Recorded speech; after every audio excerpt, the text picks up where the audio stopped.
ప్రజా సమస్యలపై ప్రశ్నిస్తే దాడులు చేస్తారా అని కాంగ్రెస్ నాయకులపై బీజేపీ నియోజకవర్గ ఇన్ఛార్జ్ పంజా విజయ్ కుమార్, జిల్లా అధ్యక్షులు గడ్డం శ్రీనివాస్ ఆగ్రహం వ్యక్తం చేశారు. మెదక్ జిల్లా రామాయంపేట మండల కేంద్రంలో మంగళవారం ప్రభుత్వ కమ్యూనిటీ హెల్త్ సెంటర్ను బీజేపీ జిల్లా అధ్యక్షులు గడ్డం శ్రీనివాస్, నియోజకవర్గ ఇన్ఛార్జ్ పంజా విజయ్ కుమార్ సందర్శించారు. ఆసుపత్రిలో నెలకొన్న సమస్యలను వారు క్షేత్రస్థాయిలో పరిశీలించి సమస్యలను అడిగి తెలుసుకున్నారు. గత బీఆర్ఎస్ ప్రభుత్వం 30 పడకల ఆసుపత్రి నిర్మించి వైద్య విధాన పరిషత్లోకి మార్చినప్పటికీ నేటి వరకు అది అమలు కాకపోవడం సిగ్గుచేటని వారన్నారు.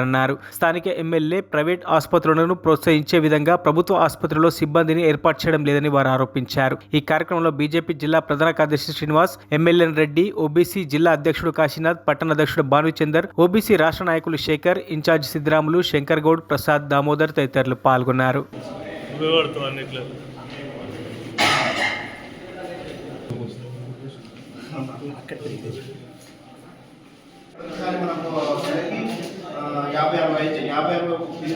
మనకు ఆ బడ్జెట్ సపరేట్ లేదు. అంటే మనకి సిఆర్ మిషన్ వస్తే డైరెక్ట్గా మొబైల్లోకి వెళ్ళిపోతుంది. రెగ్యులర్ ఆక్సిజన్ సపోర్ట్ కూడా పెట్టాము. ఇబ్బంది మాట్లాడుతున్నారు. ఓకే, నేను ఈ వేదికగా నేను సవాల్ చేస్తున్నా. 200 కోట్ల రూపాయలు మేము నిధులు తీసుకొచ్చినాం సంవత్సరం లోపల అని మాట్లాడినరు. ఆ 200 కోట్ల రూపాయలు మీరు తీసుకొచ్చినట్టయితే అవి సాక్ష్యాధారాలతో మెదక్ చౌరస్తాలో నిలబడతామా, లేకపోతే రామాయంపేట చౌరస్తాలో కూర్చుందామా, తీసుకొని రావాలి.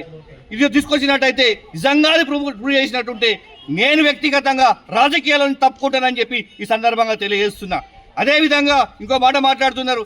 ప్రజలకు అర్థమైతలేదు ఇక అసలు ఈరోజు ఇక్కడ ఎమ్మెల్యే ఎవరు అని చెప్పేసి కర్ణము రామచంద్రరావు గారు, అదేవిధంగా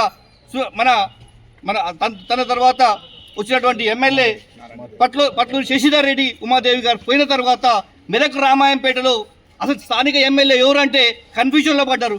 గతంలో పద్మాదేవేంద్ర రెడ్డి ఉన్నప్పుడు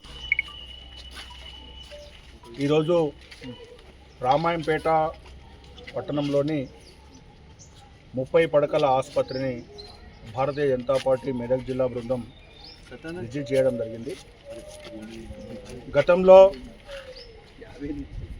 కేంద్ర ప్రభుత్వము, నరేంద్ర మోడీ గారి యొక్క ప్రభుత్వము కోట్లాది రూపాయలు వెచ్చించి ఇన్ఫ్రాస్ట్రక్చర్కు డెవలప్ చేయడం జరిగింది. పేద ప్రజలకు విద్యా వైద్యం అందుబాటులో ఉండాలన్నటువంటి ఒక గొప్ప సంకల్పంతో నరేంద్ర మోడీ గారి ప్రభుత్వము ఇటువంటి సదుపాయాలు చేస్తున్నప్పటికీ గత రాష్ట్ర ప్రభుత్వము, ప్రస్తుత రాష్ట్ర ప్రభుత్వం, గత ఎమ్మెల్యే, ప్రస్తుత ఎమ్మెల్యే ఒకే దారి ఒకే పంత. మరి పేద ప్రజలకు